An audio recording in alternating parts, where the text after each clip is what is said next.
দুই নাম্বার, হাতের স্পর্শ দ্বারা পরিবর্তন।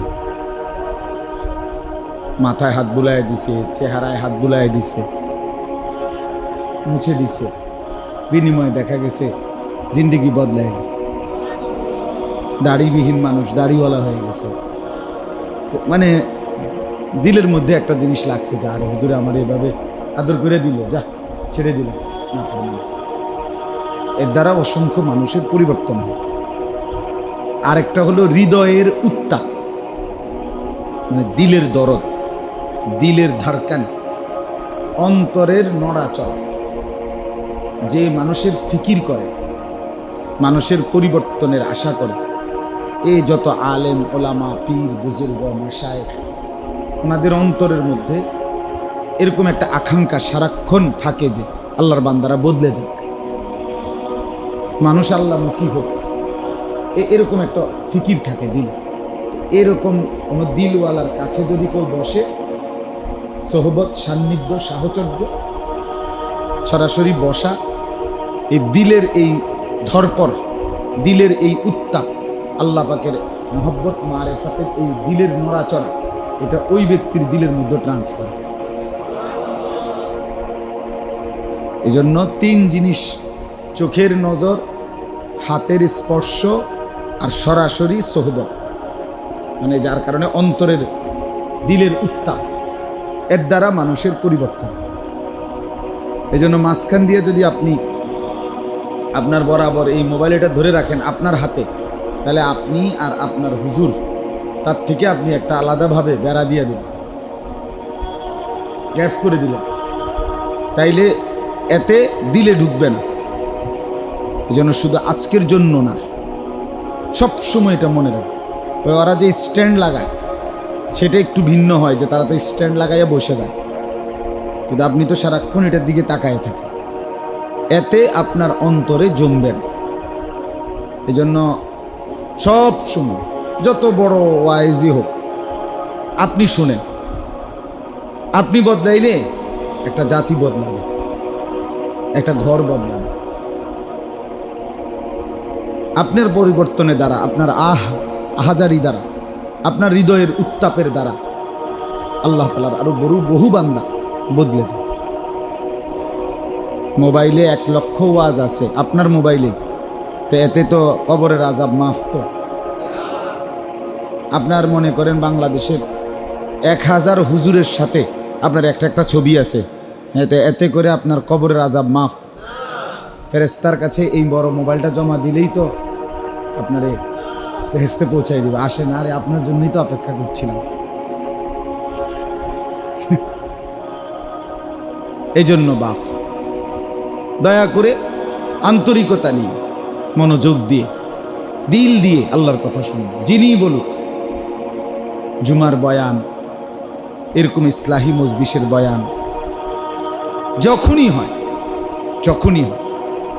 আপনি যদি মনোযোগ দিয়ে আন্তরিকতা নিয়ে চোখের দিকে তাকাইয়া শুনেন, ধীরে ধীরে শুনতে শুনতে শক্ত পাথর, তার মধ্যে ধারাবাহিক পানি পড়তে পড়তে বৃষ্টির ফোঁটা, পাথরও একসময় ছিদ্র হয়ে যায়, পাথরও একসময় ছিদ্র। আপনার আমার দিল তো পাথর না, এটা একটা গোশতের টুকরা। আল্লাহ নবী সাল্লাল্লাহু আলাইহি ওয়াসাল্লাম বলছেন, মানুষের কলব, মানুষের অন্তর, এটা কি পাথর না, না, মুদগা। আলা ওয়া ইন্না ফিল জাসাদি মুদগা। নবী সাল্লাল্লাহু আলাইহি ওয়াসাল্লাম বলেন, দেহের মধ্যে একটা গোশতের টুকরা আছে ভিতরে, ইজা সালাহাত সালাহাল জাসাদু কুল্লু, ওটা ঠিক হয়ে গেলে পুরা দেহ ঠিক। ওয়া ইজা ফাসাদাত ফাসাদাল জাসাদু কুল্লু, ওইটা নষ্ট হয়ে গেলে পুরা দেহ নষ্ট হয়ে যায়। আলা ওয়াহিয়াল কলব, শোনো, সেটাই হচ্ছে কলব। তাহলে কলব, অন্তর, দিল, এটা কি পাথর না গোশতের টুকরা? তাহলে পাথর যেখানে ধারাবাহিক বৃষ্টির ফোঁটা পড়লে ছিদ্র হয়, আপনার দিল ছিদ্র হবে না? আপনার দিলে ঢুকবে না? আপনারটা তো পাথর না। বদলাবে ইনশাআল্লাহ। হতাশ হইতে নাই। কি হইতে নাই? হতাশ। মোমেনের জন্য হতাশা কিছু না। আজকে এক মাদ্রাসায় আমি জোহরের আগে গেছি, ওনারা কমিটি, মাদ্রাসাটার অবস্থা একটু দুর্বল হয়ে গেছে, 41-40 বছরের পুরাতন মাদ্রাসা। তো কমিটির সদস্যরা আমার বলতে, হুজুর আমরা হতাশ, আমাদের আর কিছু করার নাই, মাদ্রাসা আমরা কী করবো আমি বুঝতেছি না, আপনারা আনছে, আপনারা যদি ওদের পরামর্শ দেন, ওদের শোনেন প্লিজ।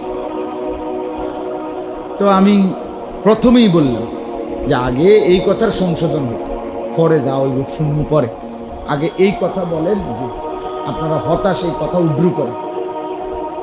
মুমিনের জন্য, কোনো মুসলমানের জন্য হতাশা কুফরি, জানেন এটা? মুমিনের জন্য হতাশা কি বলেন সবাই?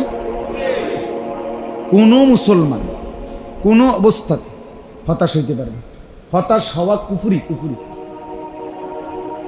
কোরআনুল কারীমের মধ্যে আছে, আল্লাহ তাআলা বলেন, ওয়া ইয়াকনাতু মির রাহমাতি রাব্বিহি ইল্লা দাল্লুন।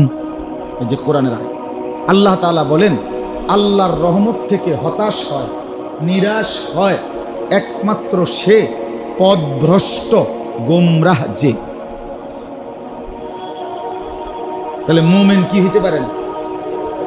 হতাশ হবে যে দাল্লুন, গায়রিল মাগদুবি আলাইহিম ওয়ালাদ দাল্লিন।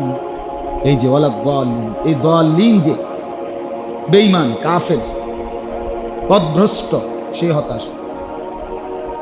আরো মজার উদাহরণ শুনেন, আমি ওনাগরও বলছি। ইয়াকুব আলাইহিস সালাম ছোট্টবেলায় ইউসুফকে হারায় ফেলছে, 10 ভাই মিলে ষড়যন্ত্র করে কূপে ফেলে দিছে। আপনারা জানেন, মানে আমি সংক্ষেপে বলতেছি মূল কথাটা। তো হারাইয়া যাওয়ার পরে 40 বছর একটানা, তাফসিরে স্পষ্ট আছে, তাফসিরে ইবনে কাসির, কোন কোন বর্ণনায় আছে 80 বছর, তবে প্রসিদ্ধ মত হলো 40 বছর। 40 বছর পর্যন্ত একটানা ইয়াকুব আলাইহিস সালাম এই ইউসুফের জন্য আল্লাহর কাছে কাঁদছে, তার তালাশ, কাঁদছে আল্লাহর। ওয়াবিয়াদ্দাত আইনাহু মিনাল হুজনি ফাহুয়া কাযীম। কোরআনে আছে, কাঁদতে কাঁদতে, সূরা ইউসুফে আছে, ইয়াকুবের 2 চোখ সাদা হয়ে গেছে, অন্ধ হয়ে গেছে। কিন্তু 40 বছর পরে মিশর এবং কেনান সহ অতদ অঞ্চলে দুর্ভিক্ষ লাগছে। কেনান হলো, মানে ইয়াকুব আলাইহিস সালামের বাড়ি হলো ফিলিস্তিনে, এখন যেটা ফিলিস্তিন, এখানেই কেনান। তো ফিলিস্তিন আর মিশর কাছাকাছি, এই যে রাফা বর্ডার নিয়ে যে এখন সবচেয়ে বেশি তুলপাট ইসরায়েলিদের সাথে, এটা তো মিশরের সাথে বর্ডার, ফিলিস্তিনের সাথে গুরুত্বপূর্ণ বর্ডার হলো মিশরের বর্ডার। তো এই কেনান, তো এখানেও দুর্ভিক্ষ দেখা দিছে, মিশরেও। তো মিশর, সবাই খবর পাইছে যে মিশরে অর্থমন্ত্রী যিনি, উনি এই দুর্ভিক্ষের কারণে সময়ে স্বল্প মূল্যে খাবার বিক্রি করে। চারদিক থেকে মানুষ অল্প অল্প টাকা দিয়ে দিয়া, স্বর্ণ মুদ্রা, রৌপ্য মুদ্রা দিয়ে দিয়া খাবার আনতেছে। ইয়াকুব আলাইহিস সালামও ওনার এই 10 ছেলেকে ওই মিশরে খাবারের জন্য পাঠাইছে। তো 3 বার মোট তারা খাবার কিনতে গেছে, 3 বারে। তো আমি যেটা বলতেছি, 3 বারেই এই 40 বছর পরে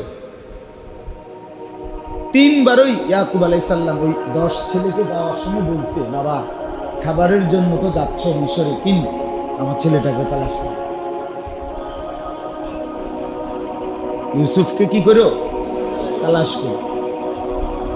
তো প্রথমবার, দ্বিতীয়বার, তৃতীয়বারেও যখন বলছে, ছেলেরা রাগ হয়ে গেছে।